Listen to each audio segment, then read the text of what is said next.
Hearing is resumed. Congressman Bong Teves.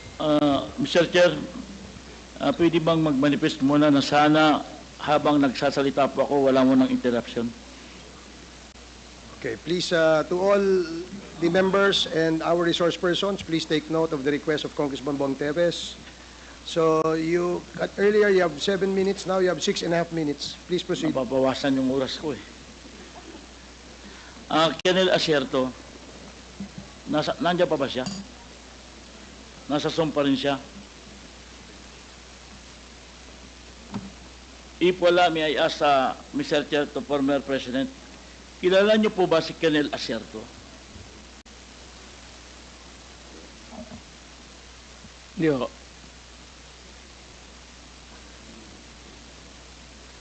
Ano po ang sagot? I don't know him. Hindi ho. Okay, thank you, Mr. Chair. Kasi kanina, habang nasa Zoom at biglang naputol, tinanong po natin si Colonel Asierto kung bakit siya wala sa Pilipinas. Ang sagot niya, dahil siya ay ipapapatay. Saan po siya? Wala sa Pilipinas. Kaya nga, where is he? Hindi po natin. Baka alam mo. Okay, anyway, tutuloy ko na lang po. According to Mr. President, hindi niya kilala si Jimmy Cuban at hindi niya kilala si Mark Taguba. Pero si Jimmy Cuban po ay former Custom Intelligence Officer at si Mark Taguba is custom broker na siya po ang nagsabi na may nahuling 11 billion worth of shabu through magnetic lifters sa Port of Manila. At ang kasama doon po ay si Congressman Pulong Duterte, Attorney Manscarpio at Michael Yang. Okay. Ngayon, according po sa ating former President, Mr. Chair, kailangan daw nating ma-invite o ma-physical na tanungin yung mga involved na persons. Kaya may I manifest that we invite next hearing Mr. Jimmy Cuban and Mark Taguba and also Congressman Pulong Duterte and Attorney Manscarpio para personal niyang matanong kung ano ang sinasabi ni Mr. Jimmy Cuban at ni Mr. Mark Taguba regarding sa sinasabi na nahuli sa Port of Manila na 11 billion worth of shabu at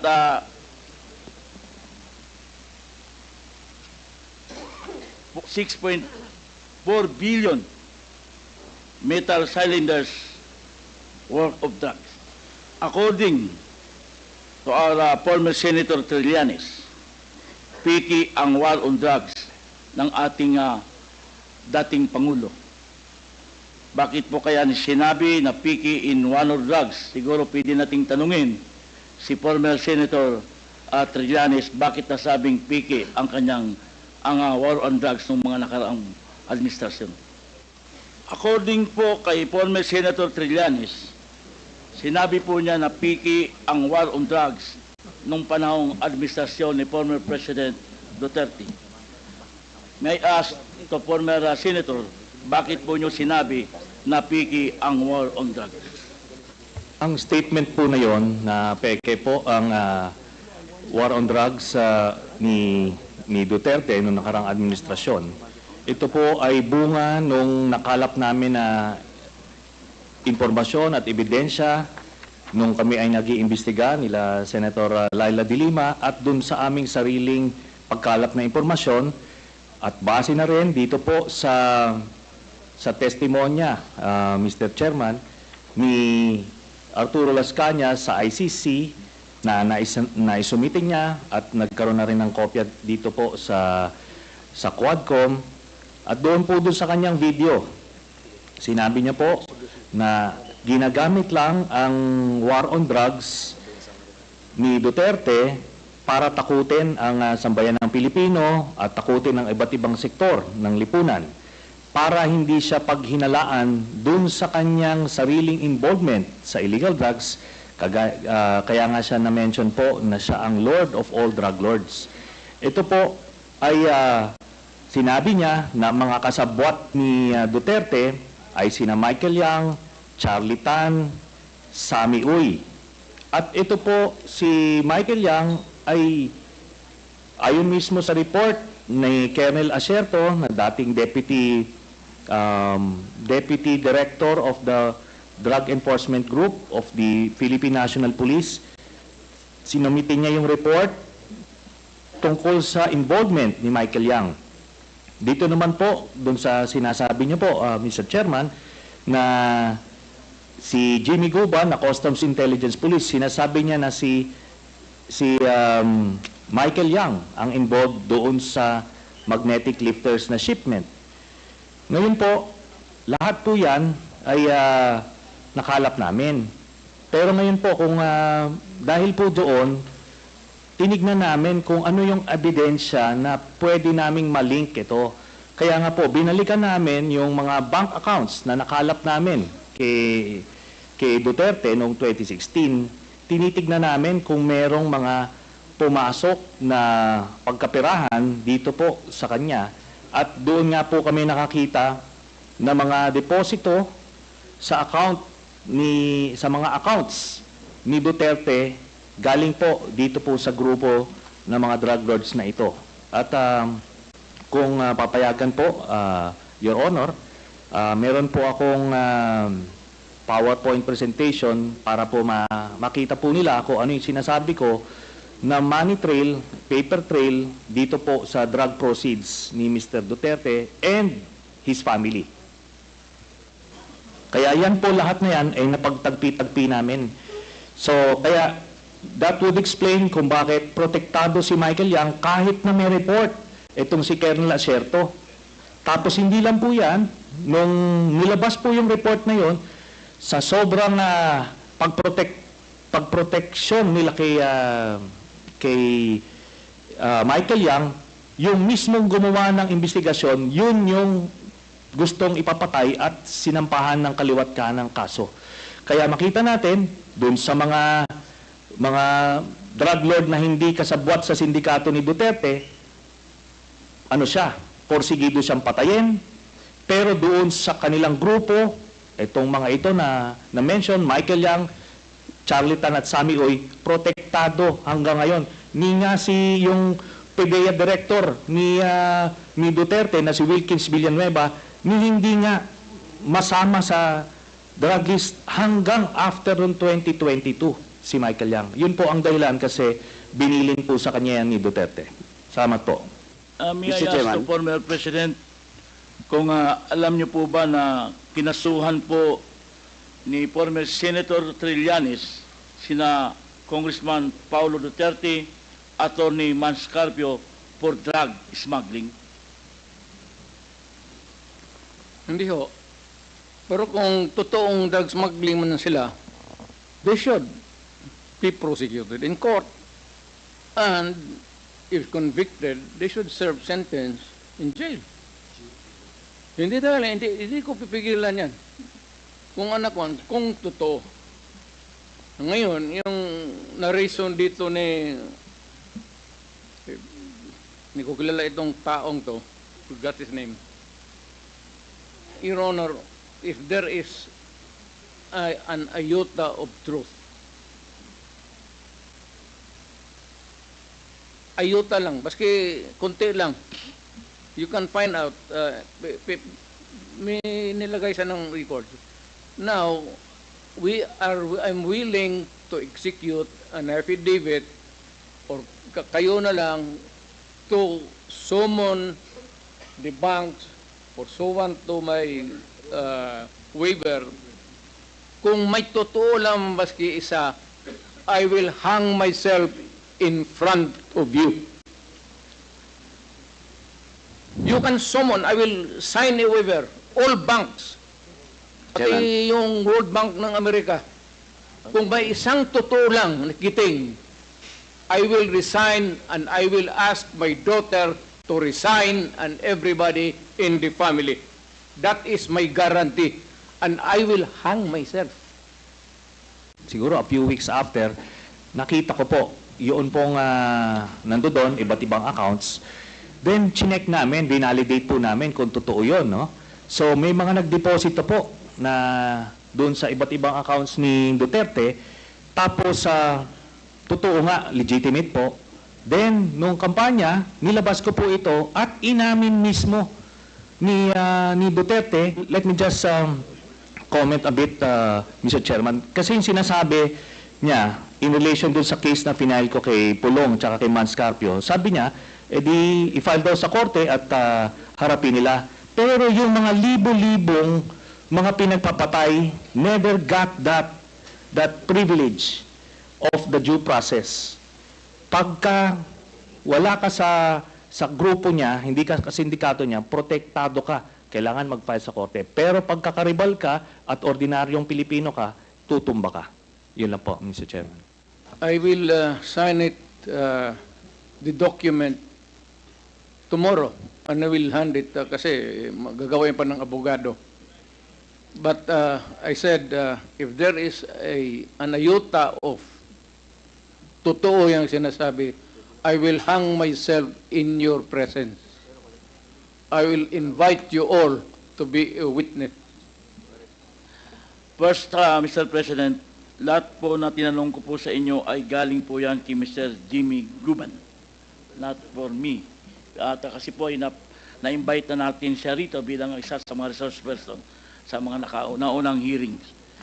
And then, may I ask Mr. President, for my last question, given na po na na-acquit si former Senator Laila de Lima sa mga kaso niya tungkol sa drugs, as now, Mr. President, naniniwala pa rin po ba kayo na si former Senator de Lima ay queen of all drugs lords? Sir, I go by what is the reality of the day. Pag sinabi ng korte, inosente si de Lima, inosente si de Lima. Wala tayong magawa dyan. Kung magsabi ang korte, guilty si Duterte, wala rin kayong magawa dyan. That's a democratic process. Ibig sabihin po, Wala. nagkamali tayo ng pag-akusa kay former Senator de Lima. Thank you very much, Mr. Chair. At sinasabi po ni former President na kung ano ang hatol ng batas ay 10 ang masusunod. Ibig sabihin, nagkamali po ba ang ating dating Pangulo sa pag-akusa kay former Senator de Lima na siya ay isa sa mga queen ng drug lords? Sir, saan mo narinig yan? Bigyan mo ako ng kopya. Saan mo narinig yan? A recording or a newspaper. Pangalawa, sir, nakalimutan ko na tuloy ang sabihin.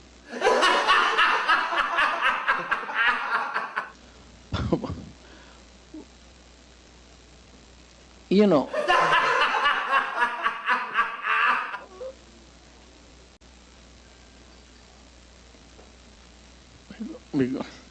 I'm just collecting my mind, sir. Okay, go ahead. Naipon na kasi. We'll give you time, Mr. President. For the meantime, the chair would like to recognize. May I Yes, ask sir. for a recess of just 1 minute? Yes, we'll give you a 2-minute suspension. The hearing is suspended. Nalilito na ako kung anong sabihin ko. Waivers because it's been going back and forth. Will the former president be okay that if we draft the waiver now, that it be signed today instead of tomorrow? Will you be fine with that, Mr. President? Anong kapalit, sir? Hindi, Sampalin ko sa publiko. hindi, wala naman. Ngayon na. Wala pong ganunan. Mr. Chairman. I'll give you, sasampalin ko sa Mr. Chairman. Session suspended.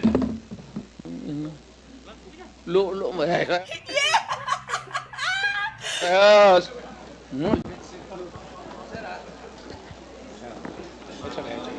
Sabi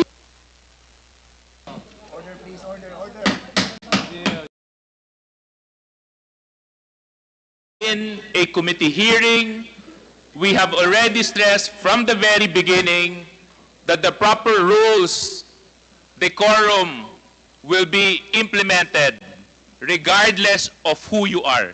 Yung mga miro ng nag-aaway, yung mga players, kalmante lang po sana. Hindi na maulit yun.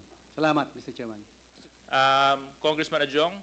Thank you, Mr. Chair. Just like to ask Senator De Lima, are you comfortable in your seat, Senator? Because earlier when there was a small incident commotion, I saw you froze for a bit. Are you comfortable in your seat? We can transfer you if you want. I'm not comfortable, but I can stay here. Okay. Yes. I'm just concerned with our. I'm not afraid at all. Yeah. Thank I'm not. you. Yes. I'm just saying that for a little bit, I think you froze. Salamat And po. then Salamat. Just concerned. Thank you. Mr. Chair. Thank you, Senator. Mr. President, you were once a prosecutor, and tama po. Yes, sir. Thank you po. And Mr. Chair, if I also would like allow the former president to interrupt, just as similar with what Congressman Rog, when he also asked the former president, I would also like to have that kind of arrangement. He can answer me whenever he wants. Wala pong problema sa akin yun, Mr. President. Thank you, sir. Thank you. Mr. President, you were once a prosecutor, and then you served as a mayor of Davao City, and also a former member of the House of Representatives, and then went back to being a mayor again, if I have my timeline correct. No? And then before you ran for the presidency in 2016. And I guess the reason why we invited you over to this committee hearing is also, apart from giving you your fair chance of responding to some of the allegations, Mr. Chairman, Mr. President, of some of those individuals who were, at some one way or the other, were part of the implementation of the war against drugs in your administration, namely Colonel Garma, Colonel Leonardo. These are the individuals who came out and then with affidavits that they have signed, alleged some things that happened during the implementation of the drug wars against the personality of the former president, Mr. Chair, and this is one way of giving you the fair chance of maybe responding to those allegations. And apart from that, Mr. Chair, Mr. President, you're correct. This is the primary consideration also of this Quad Committee, is to make sure that if there's any policies, laws, regulations in our land that have either weak or needs to be updated or needs to be amended, or for the Congress to pass a new law to strengthen our resolve in trying to protect our streets from illegal activities, criminalities, as well as balancing it with the upholding the due process of law. This is the perfect time for it. So again, I'd like to ask you, Mr. Chair, Mr. President, when you earlier admitted po na you were the ones who ordered the police, yung kill nga po, no? Sinabi niyo po. I presume you came from a position where, as a former prosecutor, there's something wrong with the criminal justice system in our country. I'd like to ask you, why po? I'm just curious po, no, Mr. Chair. Why did you? I don't know if that's an imposition on your part. Why did you have to go to length of ordering some policemen? Was there any wrong in terms of how our criminal legal justice system is being observed, practiced in this country? Yes, sir. The matters of detention, very limited kasi it's about, you have 9 hours, 18 hours, and then 34. Sir, mag-iimbestiga ka ng kaso. Kung anong sabihin itong tao na ito, you have to go out and find out the truth. And it takes time. So, in the meantime, you cannot hang on to this guy because there are periods of detention prescribed by law.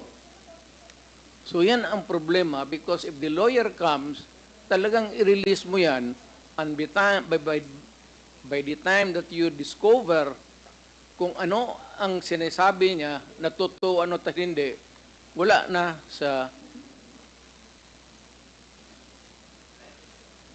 stasyon. Release. Of course, the periods would depend on the gravity of the offense. 918, I think it's about 36 hours. That's the most. And, medyo kulang yan, sir. And usually, if there is a lawyer and there is a demand for the release, because the law says that they can only be detained for that so many hours, wala talaga tayong magawa. And by the time ma-verified natin yung totoo o hindi, kung nagsasabi na totoo, hindi pa wala pang abogado, when we find out the truth, pagbalik natin, wala na. And he is gone forever. So, we are left with so many cases na ganun ang nangyari, sir. Or even sometimes na you have to detain a person and he makes a confession. By the time that you discover really the truth, based on his confession, wala na siya dyan. Pag-discover may only to find out there are serious issues or criminal offenses committed, wala na siya. Because that's the law. So, talagang nakatali ang ng pulis, sir, ang kamay. Because matagal na kasi ito, sir. This is a 1935 revised penal code. Hindi na na-amend yan, sir. So, yung periods of detention, wala yan. Hindi na na-amend yan. So, it's an outmoded, not effective, no longer applicable to the present day reality. Kasi noon, sir, mga kriminal, pwede takbo, magsakay ng karabaw, o mga sakyanan. Ngayon, sir, wala, they can move fast with all the available vehicles at their hand. So we have to amend the laws of criminal procedure, pati the criminal law itself, sir. Okay. Thank you very much, Mr. Chair. Just one question ulit, no? So are you trying to change your position now, being a private citizen, to what you said when you were president? In what manner, sir? As what you've said, that you were president then, now you're a private citizen. Because of that, you are able to say that the judicial system in this country is ineffective and insufficient, Mr. Chair. Not ineffective, insufficient. Insufficient talaga. Mr. President, I heard the word ineffective. I heard it. Yes, sir. That's why I repeated it when I said I have ineffective. I have big ears like you do, so I heard it, Mr. President.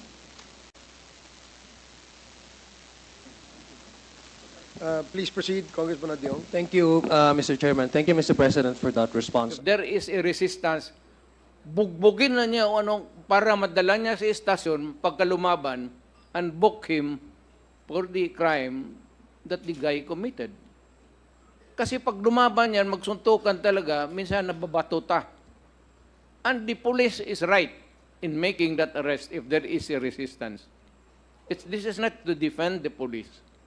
Pero kung sila mismo, naalanganin na sila, o yung may raid, tapos may baril, hindi na kailangan sila magtanong ng ano, walang kaseremonya yan. It's either we say, you surrender, raid ito, at may maling galaw, the slightest move on the hand, even if it is equivocal kung ano ang dinudukot niya, basta may baril, the police can kill the person. Okay. Oh, Yeah. yung ako ang mayor, sir, alam nila, when I was a prosecutor, alam na nila, including the police. Alam na ng police. Takot ang police sa akin kasi wala akong patawad. Alam na ng taong Davao na pagka ikaw ay nagkasala, talagang walang akong patawad. Hindi ako nagpapabor ng pulis, sir. Pag nagkamali ang pulis, ako mismo, at ako mismo ang nagbubugbog sa pulis. Tanong ka ng, nandito man si,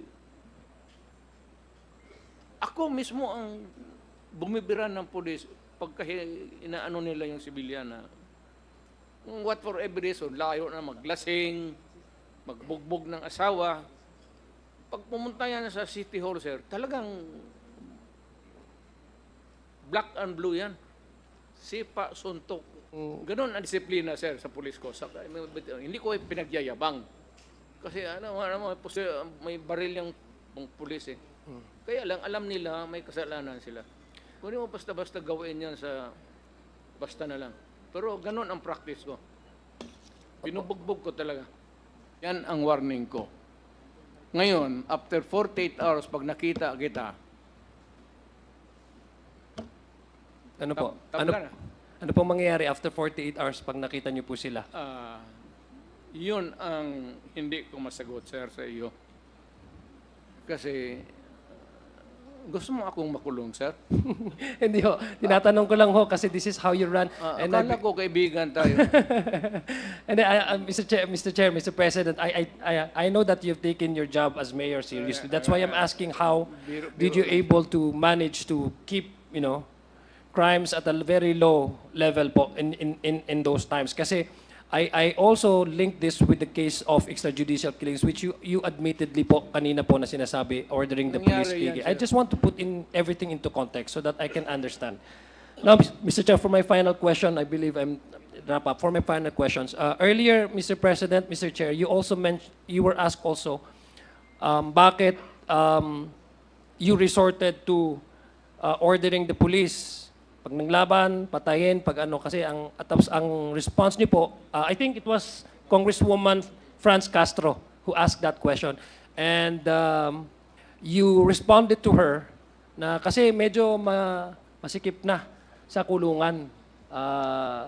Kaya para mas maluwag-luwag, patayin na lang yung iba, no? That's what I heard, Mr. President. So that I took that as the response of the President because that's what the response from the President. Now, I'm just curious po, Mr. President. For 6 years po you were President, no? 17th and 16th, and I guess in 17th Congress, you were the President at that time. And there were several bills that were proposed by this Congress to reinstate the yung capital punishment, yung death penalty. First for heinous crimes and other illegal for illegal drug related crimes, no? And I believe the lead chairman of this committee, Congressman Ace Barbers, was one of the authors of those bills. I do not want the cycle of violence, no matter the intention, because I've lived that. I've seen that, and I know it will bring no good to everyone. I don't want EJK. I don't want the cycle of violence to happen.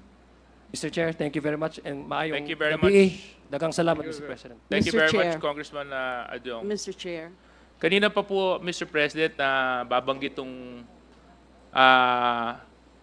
pag bumunot, barilin. Tama po ba yun? Oh. Hindi po ba pwede, Mr. President, yung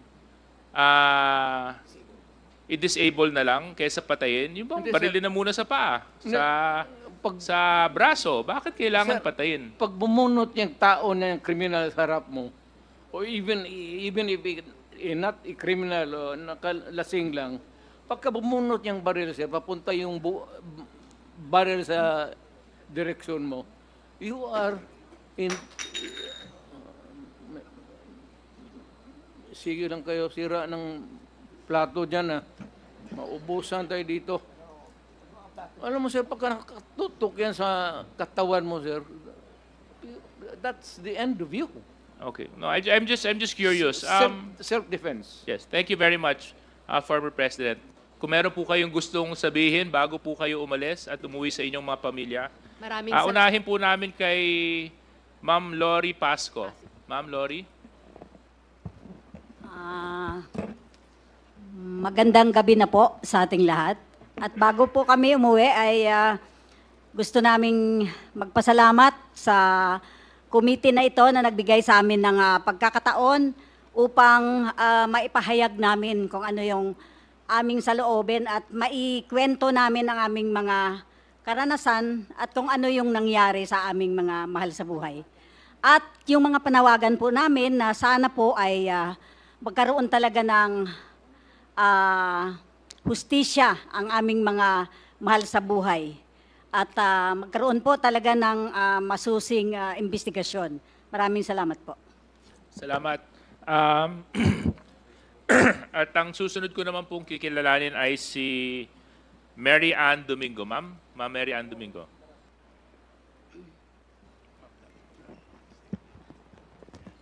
Magandang gabi sa inyo lahat. Una sa lahat, nagpapasalamat po kami. Kami mga biktima na naimbitahan po dito.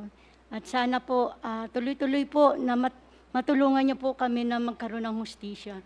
Ito po ay hindi lang para sa mga namatayan, kundi sa mga nanay, sa mga nangulila, na magkaroon ng dignidad, muli magkaroon ng karapatang pantao kaming lahat.